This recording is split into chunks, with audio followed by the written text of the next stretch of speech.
Wilson Land and Cattle, a grazing farm using crop and animal diversity to improve soil health and farm productivity.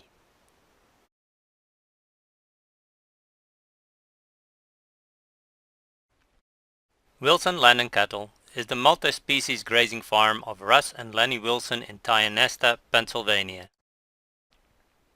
They farm 130 acres of pasture and cropland and 90 acres of forest. The livestock species include 102 Angus cows, steers and bulls, 30 Catadin cross sheep, and 40 black Spanish and Savannah cross goats.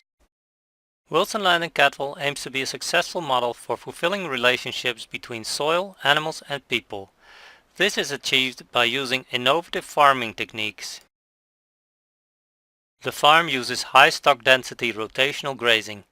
This has led to dramatically improved soil health, leading to improved productivity and lower input costs. At 1,600 feet above sea level, this is among the coldest spots of Pennsylvania. Average annual precipitation is 43 inches evenly spread throughout the year. Average snow depth is 4 inches in January and February. The growing season is only 5 months, with frost expected from mid-September to late May. Soils on the farm are variable, with the major constraint being poor drainage. The family started farming the land in 2009. The farm had been in conventional crop production and was unproductive. With the help of USDA, NRCS and the local conservation district, Russ developed a plan to restore the soil productivity and turn the farm into a grazing operation. He applied lime to correct the pH, installed 30 permanent paddocks with permanent exterior fencing, a water supply system, obtained electric mobile fencing and gradually increased grazing intensity. Cows were moved once every 1 or 2 weeks in 2012, which increased to 2 to 10 times a day in 2015. The improved productivity enabled a stocking rate increase from 2.88 to 0.96 acres per animal unit.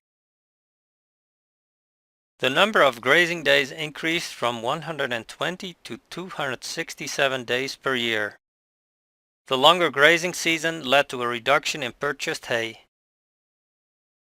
At the same time, fertilizer costs have decreased dramatically from $26,000 to less than $1,000 a year. Russ is convinced that if his soil is healthy, his crops will thrive and his livestock will be healthy too. He therefore makes soil health a priority in his management decisions. Like the entire farm is managed with continuous no-till practices. This helps improve surface organic matter, earthworm populations and soil structure. Permanent no-till soils support the weight of the animals better than tilled soils. The soil is never left without living vegetation for very long, consistent with the principle of the living root. Feeding soil organisms is always on Russ's mind.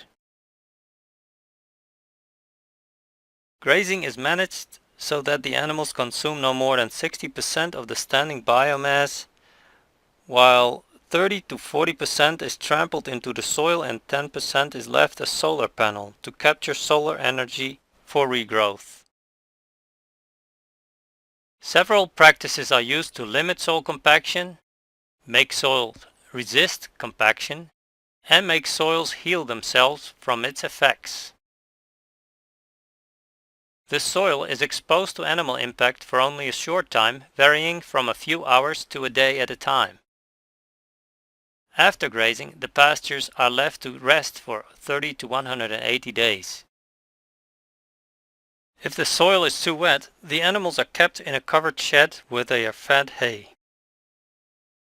The soils have also developed an ability to withstand compaction.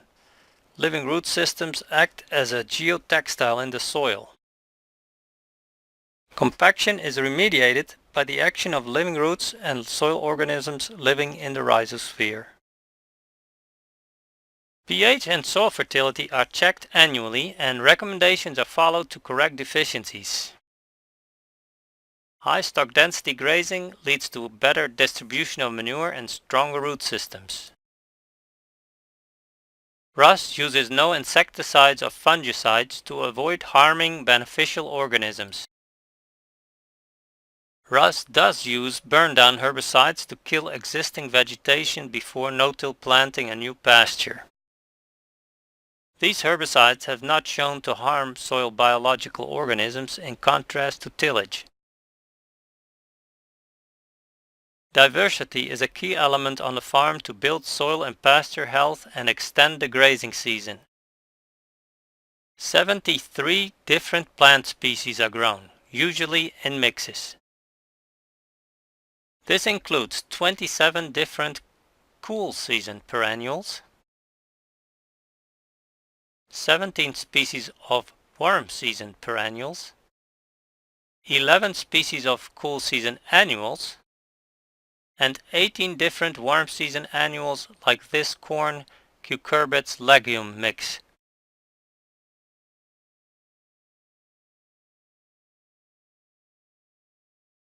Japanese millet is another warm season annual.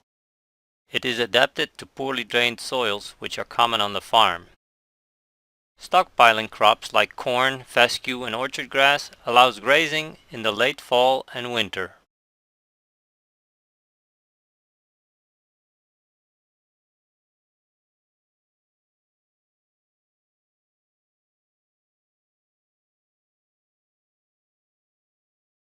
Capitalizing on vegetation diversity, the animals have to be fed hay only 2 to 3 months per year.